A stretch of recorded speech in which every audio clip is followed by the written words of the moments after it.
크신 은혜가 오늘 일부 예배에 나와서 경배를 드리는 여러분들에게 충만하기를 주의 이름으로 축원을 드립니다. 자, 오늘 본문을 중심으로 이 가정의 달 마지막 주일 말씀을 점점 잘 되는 집과 점점 안 되는 집이라고 하는 제목으로 함께 은혜를 나누려고 합니다. 1절에 보면 사울의 집과 다윗의 집 사이에 전쟁이 오래매 다윗은 점점 강하여 가고 사울의 집은 점점 약하여 가니라. 전쟁을 하는데 한쪽은 갈수록 잘 되고 한쪽은 갈수록 안 된다라는 이런 얘기입니다. 여러분, 오늘 본문을 우리가 보면서 우리도 예수 믿는 우리는 갈수록 잘 되는 가정이 되어야 됩니다. 하나님은 우리를 축복하셔서 갈수록 잘 되기를 원하십니다. 교회도 갈수록 잘 돼야 되고 여러분의 가정도 갈수록 잘 돼야 되고 또 여러분들이 하시는 사업도 갈수록 잘 돼야 되고 모든 일이 갈수록 잘 돼야 그게 살아가는데 축복이 된다라는 것이죠. 그러면 갈수록 잘 되려면 우연히 잘 되는 거냐? 그거는 아닙니다. 잘 되는 사람은 잘 될 수밖에 없는 원인이 있어요. 안 되는 사람은 안 될 수밖에 없는 원인이 있습니다.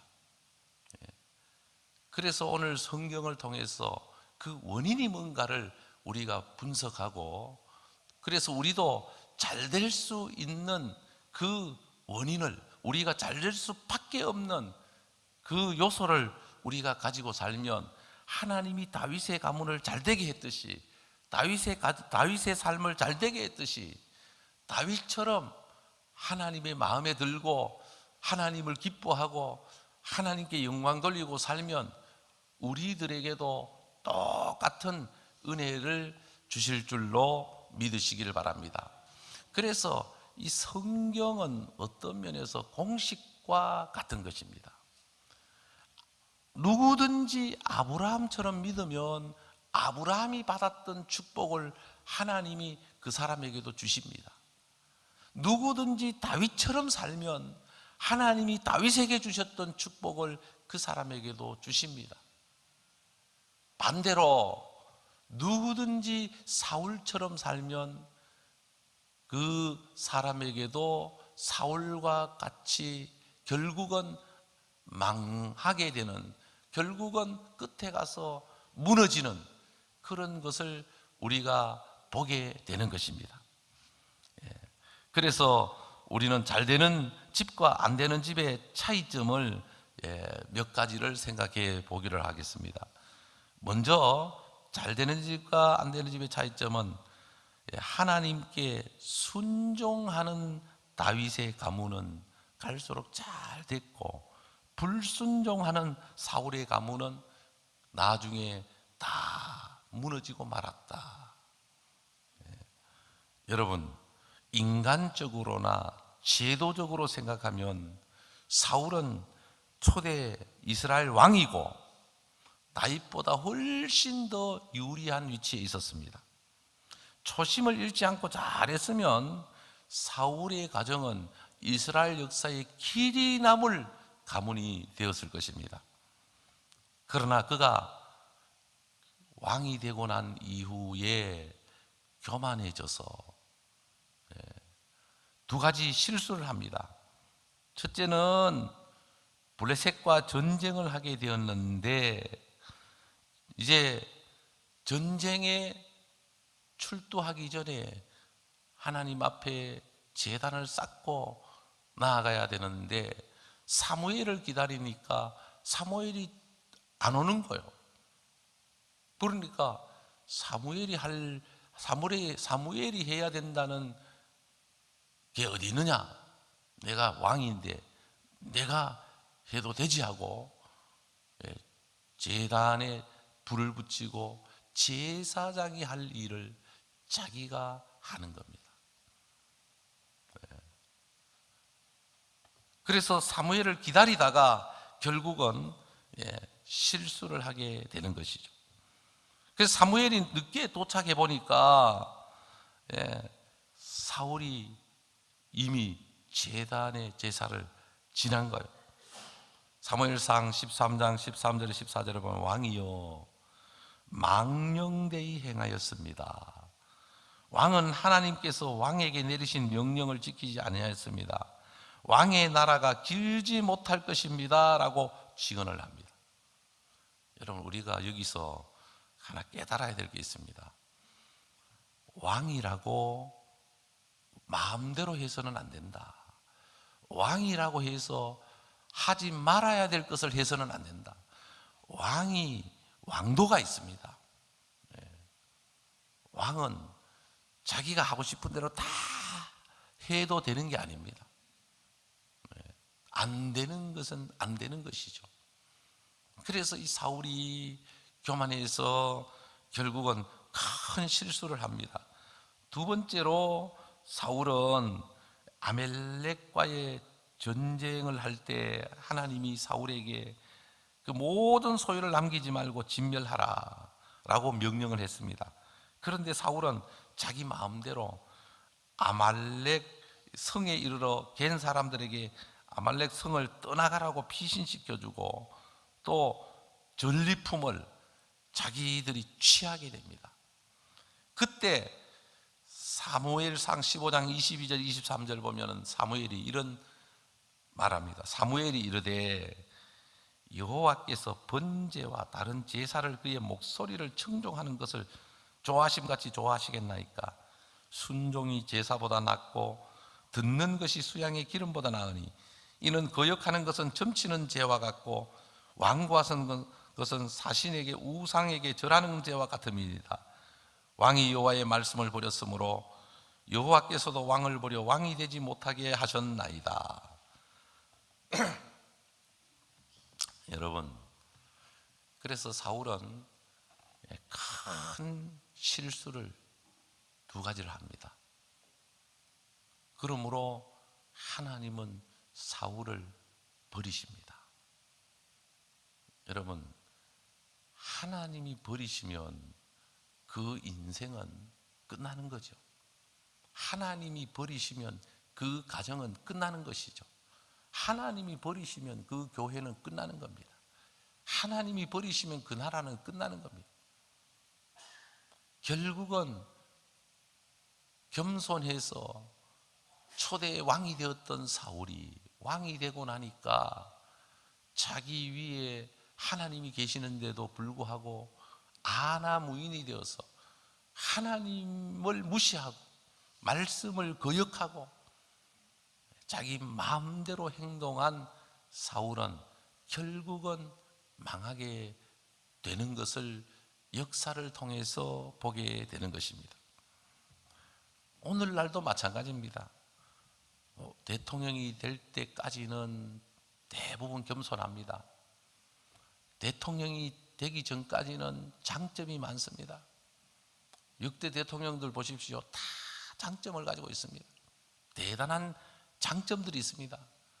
그런데 문제는 대통령이 되고 나면 배는 게 없습니다. 대통령이 되고 나면 자기가 마음대로 하고 싶은 유혹을 받습니다. 여러분, 결국은 대통령이 됨으로 교만해져서 끝에 가서는 결국은 망하게 됩니다. 참 우리나라 역사도 정말 안타까운 역사입니다. 우리는 성경을 들여다보면서 교훈을 얻어야 되는 것입니다. 다윗은 목동 출신입니다. 그런데 다윗은 세 가지 장점을 가지고 있었습니다. 다윗은 백향목 나무로 하나님의 성전을 짓기를 사모했습니다. 그래서 하나님께서 다윗으로 하여금 성전을 짓지 못하게 합니다. 너는 전쟁에서 피를 너무 많이 흘렸으므로 안 된다라고 하나님이 노합니다. 만약에 하나님이 노하는데도 불구하고 무슨 소리냐, 내가 왕인데 내가 원하면 안 되는 게 어디 있느냐 하고 이제 사울 같았으면 성전을 짓는다고 지었겠죠.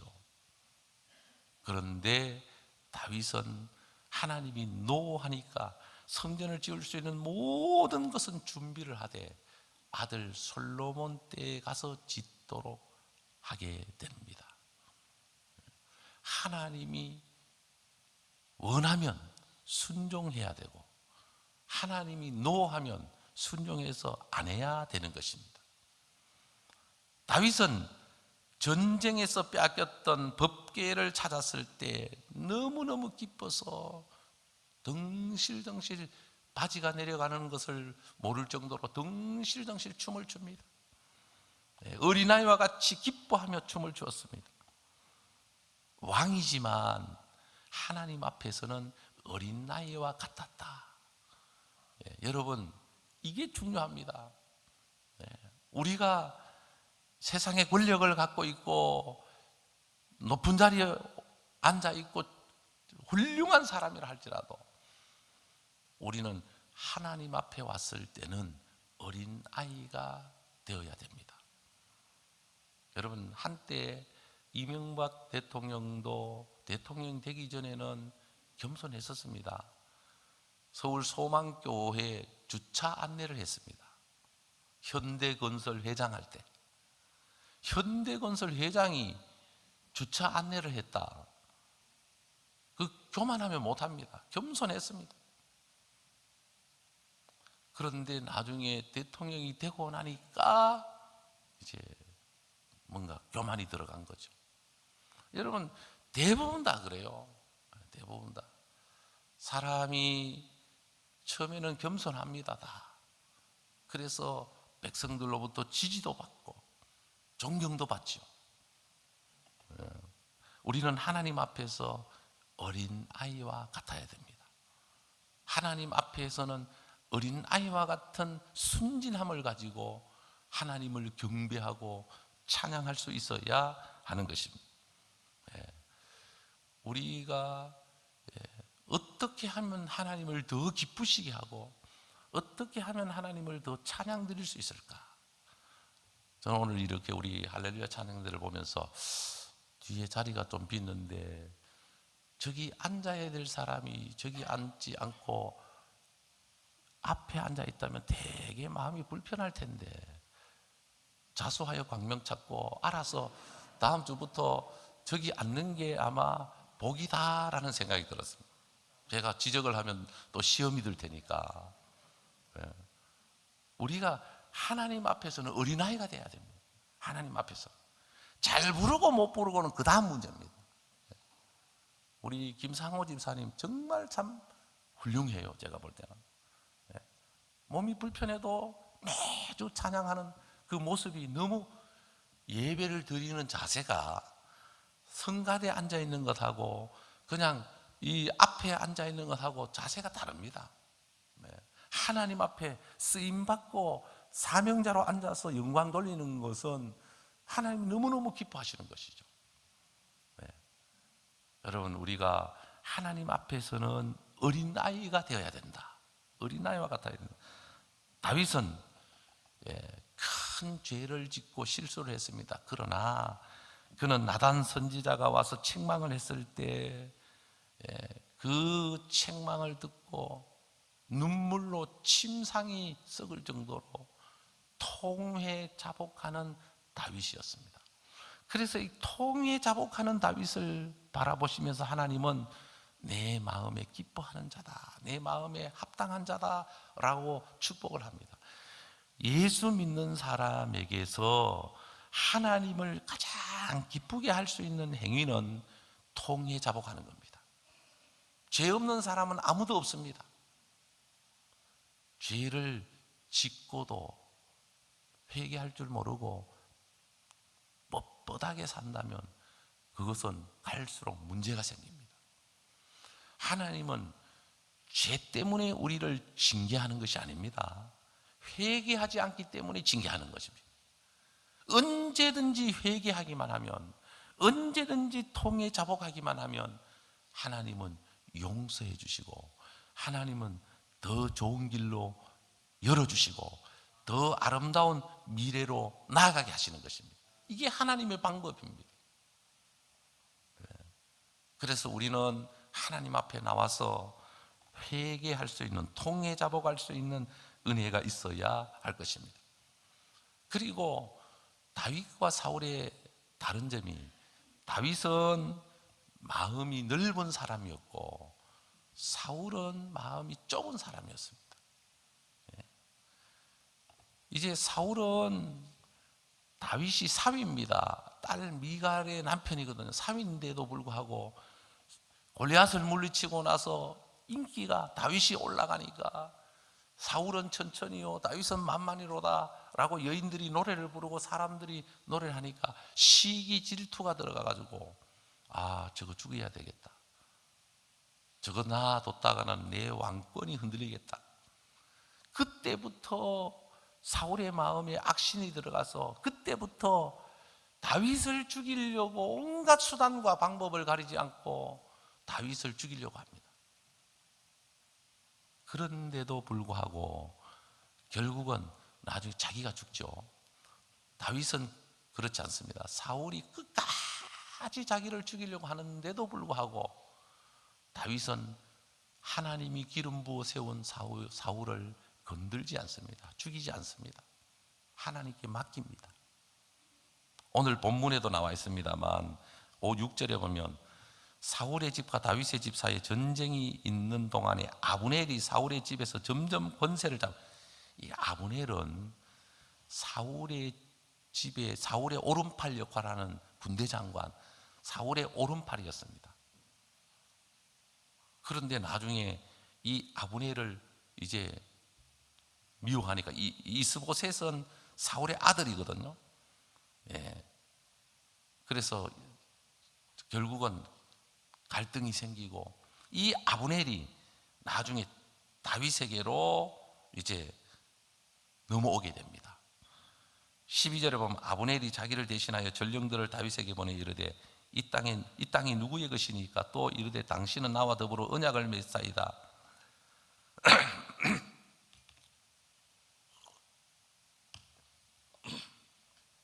13절에 보면 다윗이 이르되 좋다, 내가 너와 언약을 맺거니와. 그래서 보면 가만히 들여다보면 사울은 생각이 작고 속이 좁은 사람이고 마음이 좁은 사람이고, 다윗은 생각이 크고 마음이 넓은 사람이다. 여러분, 예수 믿는 우리는 마음이 바다와 같이 넓어야 됩니다. 이건 이래서 안 되고 저건 저래서 안 되고 뭐 모든 게 그냥 이러면 안 된다고 부정적으로 생각하지 말고, 여러분, 사람은 다 장단점이 있습니다. 완벽한 사람은 없습니다. 우리는 서로 장점을 보고 수용할 수 있는, 서로, 그래서 교회는 모든 사람이 예수 안에서 하나가 되는, 수용해서 함께 더불어 공동체를 이루는 게 교회거든요. 마음이 넓어야 갈수록 잘 되는 역사가 일어나게 되는 것입니다. 좁은 마음의 사람을 가리켜 그 마음이 밴댕이 소갈머리와 같다, 이렇게 표현합니다. 밴댕이 소갈머리가 얼마나 작은지는 모르겠습니다만, 여러분, 사람은 마음이 좁아 아주 째째하고 시시한 것에 빠지고 삐지고 한번 틀어지면 돌아설 줄 모르고, 그런 마음은 관계도 잘 안 되고, 그런 마음은 갈수록 더 좁아지고 위축이 됩니다. 사울은 마음이 심히 갈수록 좁아졌습니다. 그러니까 사람들이 떠나고 결국은 자기가 무너지고 망하는 것이죠. 다윗은 죽음을 앞두고 아들들에게 유언을 합니다. 너희들은 하나님을 잘 섬기고 대장부가 되어라. 대장부. 대장부라는 것은 좀 장부답게 마음이 넓고 그냥 용기 있는, 그냥 뭐든지 수용하고 뭐든지 이해하고 뭐든지 풀고 뭐든지 좋게 받아들이는 그런 사람이 되라라는 것입니다. 다윗은 요나단과, 사울의 아들 요나단과 둘도 없는 친구였습니다. 사울이 자기를 죽이려고 하다가 죽었고, 이스보셋도 이제 친구인 요나단도 죽었습니다. 그런데 그 요나단의 아들 무비보셋이라고 장애인이 있었습니다. 친구의 아들 무비보셋을, 친구를 사랑한 나머지 친구의 아들 무비보셋을 왕궁에 불러서 겸상을 하면서 왕이 누릴 수 있는 혜택을 누리게 해 주는 것을 볼 수가 있습니다. 참 다윗이 마음이 넓죠. 요나단 친구 둘도 없는 절친이었습니다. 그 친구가 전사하고 난 다음에 그 아들 무비보셋, 장애를 갖고 있는 무비보셋을 자기 아들들보다 더 사랑하는 마음으로 왕궁에서 생활하도록 선대를 한 그 사람이 바로 다윗입니다. 결국 사울과 다윗의 다른 점이 뭐냐? 사울은 교만했고 다윗은 겸손했습니다. 여러분, 하나님은 겸손한 자에게 은혜를 주시고 겸손한 자를 들어쓰시고 겸손한 자를 축복하시는 하나님이십니다. 사무엘상 15장 17절에 보면 이런 말씀이 있습니다. 왕이 스스로 작게 여길 그때에 이스라엘 지파의 머리가 되지 아니하셨나이까. 스스로 낮아지고 스스로 부족함을 인정하고 스스로 작게 여기고 스스로 겸손할 때 하나님이 세워주신다는 것이죠. 하나님이 인정해 주신다는 것이죠. 여러분, 갈수록 잘 되기를 원합니까? 여러분의 가정이 갈수록 잘 되는 복된, 복받는 가정이 되기를 원합니까? 다윗과 같은 삶을 살아가는, 다윗과 같이 하나님 앞에 인정받는, 다윗과 같은 축복의 삶을 살아가는 여러분들이 다 될 수 있기를 바랍니다. 기도하겠습니다. 하나님 아버지, 은혜를 감사합니다.